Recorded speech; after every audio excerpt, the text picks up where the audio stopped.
अस्सलाम वालेकुम कैंसेरियंस, मैं हारिस अज़मी प्रोफेशनल एस्ट्रोलॉजर आपकी खिदमत में हाज़िर हूँ इस हफ़्ते की रिसर्चेज़ लेकर।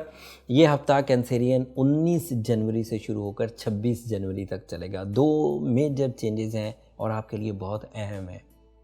हर ही प्लैनेट पर जब चेंज आती है, प्लैनेट हाउस बदलता है, एंगल बदलता है, तो उसका मूड, उसके फ्यूल का मूड, उसकी एनर्जीज़ का मूड, वो जो ज़मीन पर भेज रहा होता है उसमें तब्दीली आती है। और उसी चेंज को रीड करने का नाम एस्ट्रोलॉजिक्स है। हफ्ते के दूसरे दिन 20 जनवरी को सूरज आपके 7वें घर से निकलकर आपके यहाँ 8th हाउस में दाखिल हो जाएगा। 8th हाउस में दाखिल होने का मतलब ये है कि आपके यहाँ ये काफ़ी पॉजिटिव चेंजेस लाएगा। इन पॉजिटिव चेंजेस का ताल्लुक माल से, इन पॉजिटिव चेंजेस का ताल्लुक डेवलपमेंट से, ग्रोथ से, फेवर ऑफ टाइम से, फसले बहार से रहेगा। सूरज 8वें घर में 8वें घर की नेगेटिविटी को, ट्रबल्स को बहुत हद तक बैलेंस कर देता है। सूरज जब भी 8वें घर में कैंसेरियंस के लिए जाता है, कैंसेरियन के मूड स्विंग्स को, एंगर फिट्स को रिकवर करता है। बात अभी भी ख़त्म नहीं हुई। इस हफ्ते जो दूसरी चेंज है वो भी आपके लिए काफ़ी प्रोडक्टिव है। दूसरी चेंज 24 जनवरी को आएगी, जब 8th हाउस में नया चांद भी होगा, मतलब आपका रूलिंग प्लैनेट। सो ये वीक आपकी नेचर को एक्स्ट्रा फ्यूल अप करेगा ही करेगा। सैटर्न आपके 7वें घर में है, जुपिटर आपके 7वें घर में है। इन दोनों प्लैनेट्स की भी पेशकदमी पॉजिटिवली चल रही है। मार्च तक तो आपको खुशियां हैं। इस हफ्ते इन खुशियों में मज़ीद इजाफा होगा। उसके बाद फिर प्रॉब्लम्स आएगी जब सैटर्न आपके यहाँ 8वें घर में दाखिल होगा। लेकिन फ़िलहाल यू आर स्मूथ। अब इसके फ़वाइद सुनिए। ये टेक्निकल साइड थी तो मैंने बयान कर दी।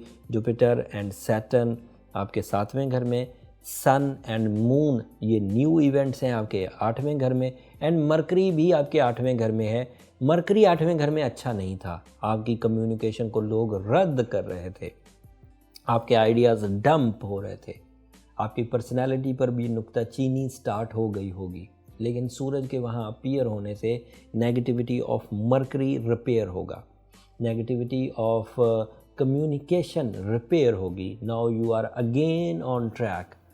जो ऐसे कैंसेरियन हैं जिनका ज़िंदगी का एक पहलू शोहरत है, जो ऐसे कैंसेरियन है जिनकी ज़िंदगी का एक पहलू क्रिएटिविटी है, क्रिएटिव आर्ट्स, वो अब दोबारा स्मूथ होंगे, प्रोडक्टिव होंगे। और सैटर्न और जुपिटर जब तक 7वें घर में है, रिलेशनशिप क्राइसिस बैलेंस होंगे। अगर किसी पेयर में कोई एक कैंसेरियन है तो उसकी वजह से घर में खैर रहेगी, बरकत रहेगी, बुजुर्गी रहेगी। बुजुर्गी का मतलब ये नहीं बुढ़ापा, बुजुर्गी का मतलब ये है हिकमत अमली, प्रॉपर फैसले अकल से करने की ताकत, ये मुयस्सर रहेगी। बहन बेटियों की शादी, मेल्स की शादी, जब तक जुपिटर 7वें घर में है पूरा साल प्रोडक्टिव रहेगी। ये साल काफ़ी सालों के बाद, तकरीबन 12 सालों बाद जुपिटर आपके 7th हाउस में इंटर हुआ है। इस साल को गनीमत जानिए रिलेशनशिप सेक्टर में स्पेशली।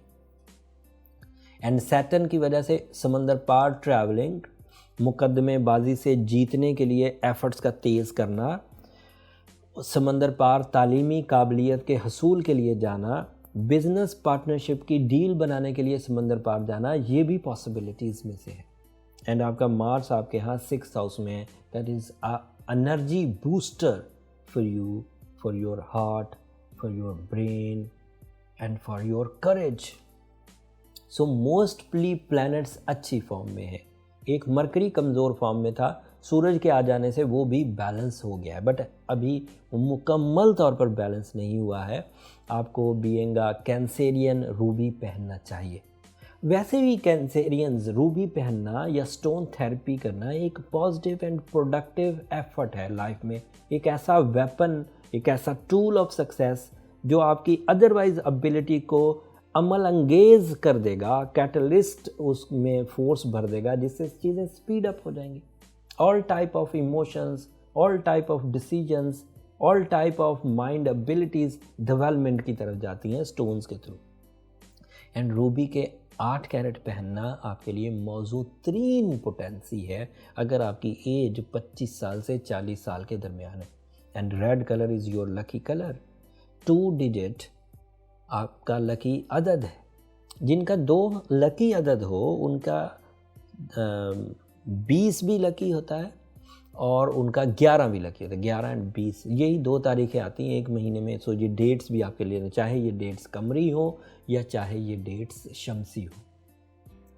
ये वीडियो उन कैंसेरियन के लिए ज़्यादा प्रोडक्टिव हैं जिनके यहाँ मून साइन कैंसर हाउस में था पैदाइश के वक़्त, या वो सन साइन के एतबार से कैंसेरियन है। Both are possibilities, both are productive. And आखिरी चीज़, as a Cancerian new moon हमेशा आपके लिए एक बड़ा इवेंट है जो नेचर को बूस्ट अप करता है। महीने भर में जब भी आपके अंदर कोई कमज़ोरी आ जाए, कोई मूड प्रॉब्लम आ जाए, सलाहियतें उलझने लगें, तो न्यू मून हमेशा उसमें ठहराव लाता है, एक नई जिद्दत या एक नया फ्यूल प्रोड्यूस करता है। और वो 24 जनवरी को होने लगा। तो इट मीन्स कि ऐसे कैंसेरियन जो पिछले कुछ हफ्तों से गमगीन चल रहे थे वो इस्टेब्लिश हो जाएंगे। That's all from my side Cancerians. उम्मीद है कि ये वाली मालूमात आपको अपनी ज़िंदगी के फ़ैसले लेने में, समंदर पार के फ़ैसले, रिलेशनशिप के फ़ैसले, life partner and business partnership के फ़ैसले, पर्सनैलिटी डेवलपमेंट के फ़ैसले, कम्युनिकेशन के, मुकदमेबाजी के, कर्ज़ों के उतारने के फ़ैसले लेने में ये वाली वीडियो आपको कुछ मालूमात फराहम कर रही होगी। और मेरी दरख्वास्त हमेशा की तरह कैंसेरियन आपसे यही रहेगी कि अगर मेरी इस इन्फॉर्मेशन से आपकी ज़िंदगी में इतनी सी भी खुशी आए या इतना सा गम ही दूर हो जाए तो मेरे एफ़र्ट सही सिमत में जा रहे हैं। उस वक़्त मुझे अपनी दुआओं में ज़रूर याद रखिएगा। आपकी दुआएं न सिर्फ मेरी इस दुनिया के लिए बल्कि आखिरत के लिए सबसे कीमती सरमाया है। अगले हफ्ते मज़ीद एस्ट्रोलॉजिकल इवेंट्स सामने आएंगे। वो इवेंट्स आपके लिए मुस्बत हैं कि मनफी तफसील अगले हफ्ते बयान करूँगा। ये ओवरव्यू था जो मैंने तफसील से बयान कर दिया। पर्सनल चार्ट के लिए नीचे नंबर चलते रहते हैं। पर्सनल चार्ट हमेशा कीमती, किसी भी इंसान के लिए कीमती होता है। उसे वक्त की नब्ज़, वक्त का सलूक, बिहेवियर ऑफ टाइम समझने में आसानी मिलती है। अगर अपने ज़ाती चार्ट, पर्सनल चार्ट बनाने में इंटरेस्टेड हों तो नीचे नंबरों पर रब्ता कर सकते हैं। अगले हफ्ते तक के लिए इजाज़त दीजिए। जाते जाते चैनल को ज़रूर सब्सक्राइब कर लीजिएगा। अल्लाह ने के बाद।